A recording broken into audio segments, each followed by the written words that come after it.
we should finish off some of the pieces from Luke and Matthew's witness, so we don't neglect those important things also. Turn to Matthew 21, if you will. I'm going to do a lot of fast forward here because of the fact we've done a little bit more work with John already.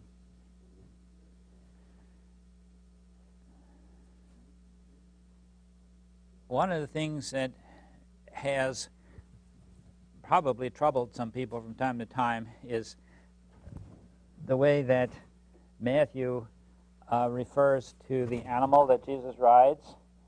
And go to the village, immediately you'll find a donkey and a colt. There's a kai in the Greek text. I know that it's explained in your footnotes there are two animals, and I think one of the translation passages leaves the and out, but it's in the Greek text. So in the RSV, it's two animals obviously as well. And tie them and bring them. The Lord has need of them, and this is to fulfill what was spoken by the prophet. This is Zechariah 9, verse 9, "Tell daughter of Zion, the king is coming, humble and mounted on a donkey." And it's not and. In Zechariah, you have poetry, and it's a single animal there. And John, in his quote of this same Zechariah passage, refers to a single donkey, and we just passed over that a little bit ago. It's the colt, the foal of a donkey in John chapter 12, verse 14, if you want to check that out, sitting on a donkey's colt, single animal. Zechariah, if you want to check it out, is right before Malachi at the end of the Old Testament, 9 verse 9. It's in the section of poetry, and you know the nature of Hebrew poetry is repetition, sometimes synonymous parallelism, sometimes antithetic parallelism, where the second line is either the same or the opposite of the first line. So like, for example, Zechariah 9:9, "Rejoice, daughter of Zion, shout aloud, daughter of Jerusalem." The second line has the same idea as the first line. It's not new information. "Your king comes to you, triumphant and victorious is he." That's a formal parallel. "Humble and riding on a donkey, on a colt, the foal of a donkey." The same animal. There's no and in Zechariah to connect, and that's how John quotes it exactly as a single animal. Matthew, however, quotes it as two animals. And why does Matthew quote two animals? We've gone through this before. Matthew likes to double things in order to emphasize. And why does he want to emphasize this? Very simply this. Jesus is the Prince of Peace. He comes riding a peaceful animal, a humble animal, just like Solomon when he was brought up the hill to be crowned king in Jerusalem by his father David, when David was leaving the throne. He rode a mule, a humble animal, not a horse, a triumphal, powerful animal, suggesting powerful conquest of enemies as in a Roman triumph, but a different kind of animal. The triumphal entry of Jesus is on a humble beast, on a beast suggesting peace, and he would be the Prince of Peace. One of the evangelists says, an animal on which no one had ever ridden before. Have any of you ever had that experience, that you've ridden a horse or a donkey that nobody else had ridden before? They talk about breaking an animal, right? You know, you have to get it used to the fact first, otherwise it's going to kick you off. So gradually, you know, you have to train it. But Jesus could ride an animal that had never been ridden before. And you know, of course, he was the Prince of Peace. He could even tame animals as well as he could tame the waves, right? That shouldn't surprise us at all. And when we get to Luke, we see Luke emphasizing that idea by the cry of the children when Jesus enters Jerusalem. Peace in heaven and glory in the highest, the children cry. Let's get back to Matthew. Matthew 21.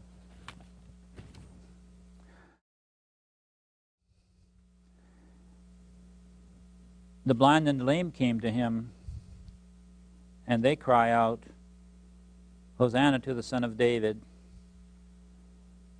So you have kind of the universal acclaim of the crowd here to Jesus as he enters. It wouldn't last too long, eventually, before the chief priests and Pilate, but that was because a lot of those people were bought and bribed to do that the crowds, even some of them who were swayed temporarily, according to Luke, later, after the crucifixion, left beating their breasts, realizing that if they had participated in that cry, it was wrong, or even if they hadn't, that terrible wrong had been committed. So let's go on. As we mentioned a couple days ago, when Jesus finally does come to Jerusalem, he knows that this is the time when his hour had come. And so at this particular point, he does not hesitate to take on all of his opponents. And I think we've gone through those several confrontations before with the chief priests and with the Herodians and with the Pharisees, with the Sadducees who tried to trap him. So there's probably no need to repeat that.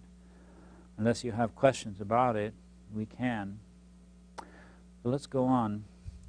We have in chapter 23 a great build-up, which is unique to Matthew. You notice he has 7 woes here. Remember how a few days ago when we looked at Matthew and we said he likes his, in 3s and 7s, he likes his sources. Now he's got 7 woes here, just as you had a number of other 7s elsewhere. Prior to the very long final discourse in chapter 24 and 25, he extends it by appending at the beginning here this 7-fold outcry against the scribes and Pharisees, and the long and short of it is he scores them for their hypocrisy and for leading people astray. So just keep that in mind, that Matthew shows no mercy to the Pharisees. Luke is sometimes a little bit on a different wavelength. As well, he doesn't condone them by any means, but he chooses other material. But Matthew, talking to his own people, lets them know the way it really is, and the Pharisees were on the wrong path. Chapter 24 is very similar to Mark 13, where we spent a lot of time on that final discourse. We have the same thing in Luke also as we have in Matthew and Mark, that there is a movement back and forth between what happens to Jerusalem, what happens at the end of the age, Jerusalem, end of the age, Jerusalem, end of the age, and of course the key word is watch. But I do want to lift out 1 or 2 passages from Matthew's that's kind of unique, and for some people a little bit misleading perhaps, but it shouldn't be. If you look with me to Matthew 24, verse 30, where it speaks about Jesus' return in glory at the end of the age, then will appear the sign of the Son of Man in heaven, and then all the tribes of the earth will mourn. Now, I ask you, is that good news or is that bad news? All the tribes of the earth will mourn. What do you think? I see it as everybody still left on earth. All right, that's one way of looking at it. Yeah. Well, mourn is certainly not a positive word. Pardon? Usually mourn is not a positive word. No, not usually. All right, the key really is on all the tribes of the earth. That's the key word here. And you know, of course, that this final discourse of Jesus is usually referred to as an apocalypse, where he talks about the end times. The book of Revelation is called an apocalypse generally, and it's heavily focused on the end time and about how God's people can and should persevere until the end, when, of course, God does deliver them and he sees them through those tough times. This, as an apocalypse, at least in a couple of places, uses apocalyptic language. That shouldn't surprise you. But let me tell you, if you work through Revelation, you will see that Revelation is very consistent when it talks about the tribes of the earth. Those are the bad guys. Those are the guys who are opposing the people of God. There's one kind of people whose anchor is on earthly things, and there's another kind of people whose anchor is in heavenly things. The people of God versus, those who oppose the people of God. So the tribes of the earth are those who oppose the people of God. Those who would resist the call of God, they will mourn. So it's not bad news for the people of God. It's bad news for the bad guys. They're finally getting their comeuppance. Now, consistent with that, just a couple of verses later, at the trumpet call, again, this is an apocalyptic image, when he returns and the trumpet will blow, he will gather his elect from the 4 winds, from one end of the earth to the other, from one end of heaven to the other. He will gather his elect. That's clearly good news for the redeemed, is it not? And the other word is for the others, the tribes of the earth. So you're contrasting, the bad guys as opposed to the good guys. So the tribes of the earth will mourn. Well, they deserve it. They're getting their payoff. They have refused to call it God. So that's basically what the intent of that verse is. I think that's the one new thing that I wanted to bring to your attention here that might throw people off sometimes when they read this particular discourse. Now, I'm not trying to give short shrift to these chapters. We've looked at Mark 13 in some detail, right? But I'm glad if any of you have any further questions. Otherwise, we'll go to chapter 25. Chapter 25 is kind of an add-on by Matthew to what Mark 13 has. And it has several parables that are unique, found only in Matthew. One of them is about the 10 maidens, or more commonly called the parable of the 10 virgins. And of course, you know the details. 5 were wise and 5 were foolish. And what makes them wise or makes them foolish is depending on whether or not they had the oil of faith, their lamps of faith trimmed with oil and ready to go when the Lord returns or not. And that will determine whether they will be allowed into the marriage feast of the Lamb, whether they continue to wait for him in expectation to the point of spiritual readiness or not. And then we have two other parables, one of which we'll probably skip over because it's a little bit of a piece with the one we dealt with or didn't deal with in Luke 19, the parable of the talents. But I think most of you know the story, the parable of the talents. We're expected to operate with the talents that we have, and if we do, God will reward us accordingly. And if we don't use our talent at all, even the little we had will not have done us any good because we wasted it. So that's the point of that one.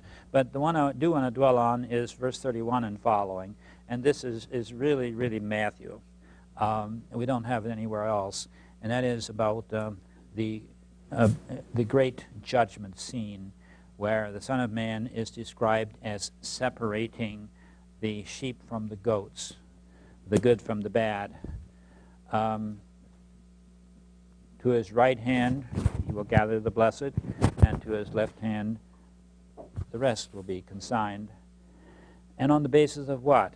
Here it's described as on the basis of what you have done to one of the least of these, my brothers. One of the things that we should never forget is that we're not only called to love God with all our hearts, we're also called to love our neighbor as ourselves. And those are the two great commandments, okay?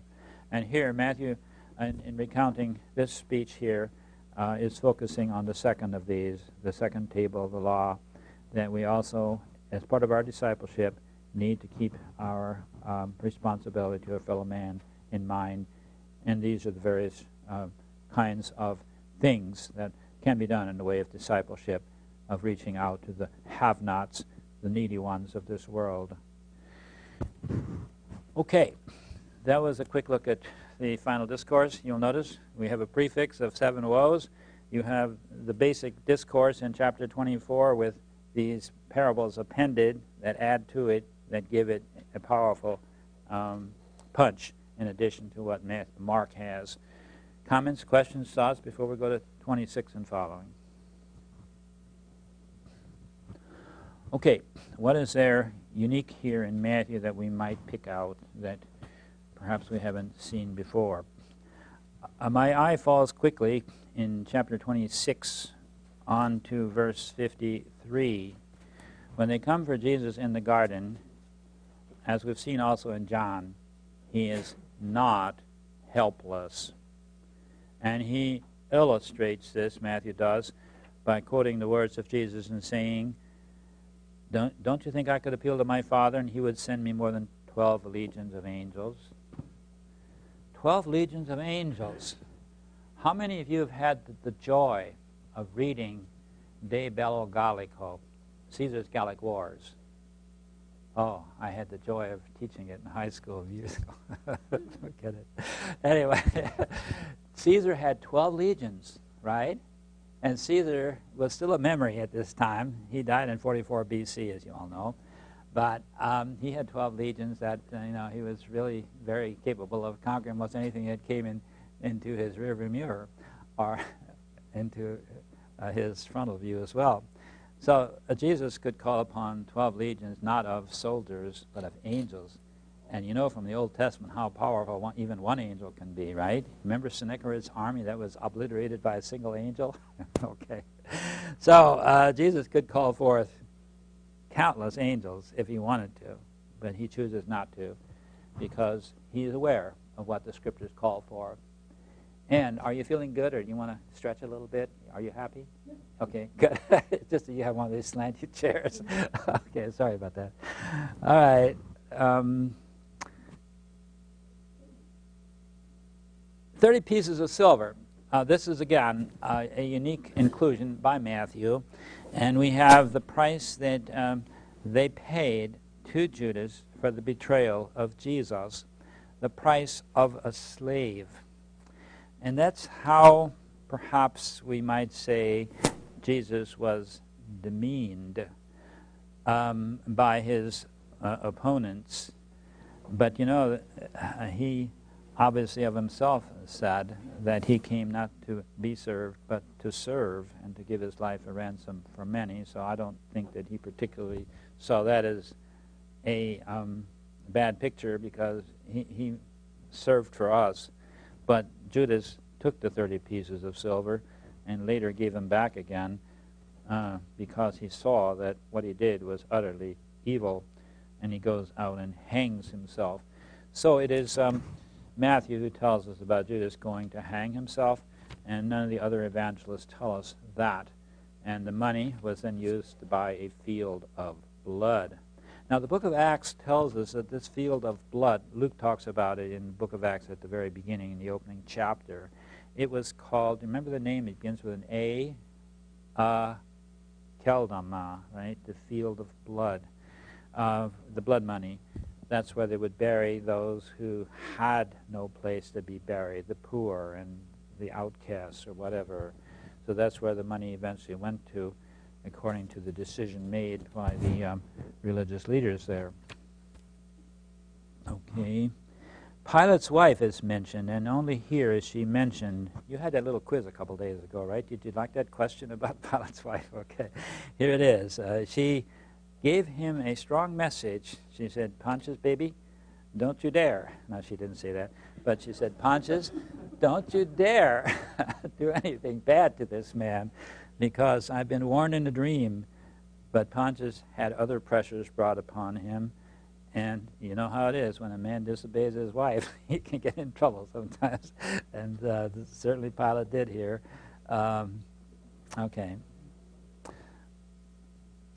Matthew has this word from the cross, Eli, Eli, lama sabachthani, meaning, my God, why have you forsaken me? Mark has the same word. Only Matthew and Mark have this word. We're going to see all 7 words from the cross in a little bit when we get done with looking at Luke's unique contributions beyond what we have already seen. But here it is that Jesus is suffering hell. He's paying the wages of sin, forsakenness by God. My God, why have you forsaken me? Treat yourself sometime, and maybe August 2 would be a good time if you haven't got time before.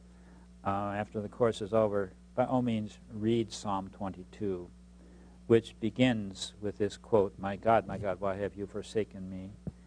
And it is thought that perhaps, you know how when you say, beautiful Savior, you can't help but go on, King of creation, Son of God, you say the whole thing in your heart, don't you?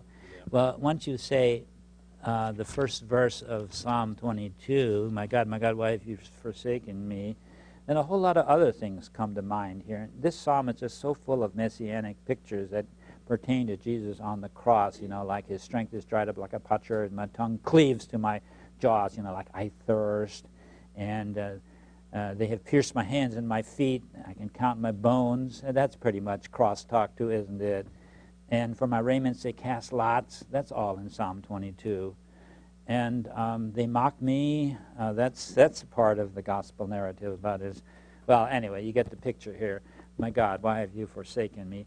That kind of a picture was foreshadowed already in the Old Testament, but in kind of places that you wouldn't have known until the crucifixion of Jesus made it become more poignant and real to the observer. Okay. The centurion's word,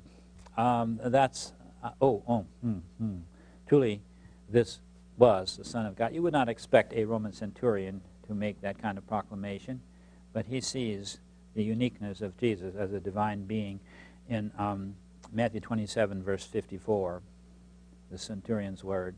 Now, one thing that Matthew has that perhaps is not known to gospel readers as much as it should be is the earthquakes.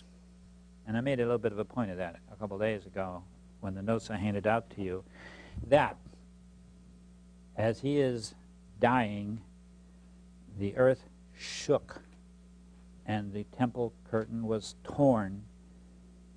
And, of course, the significance of that is that now we have direct access. We don't have to have a high priest intercede for us. We come directly to the throne of grace.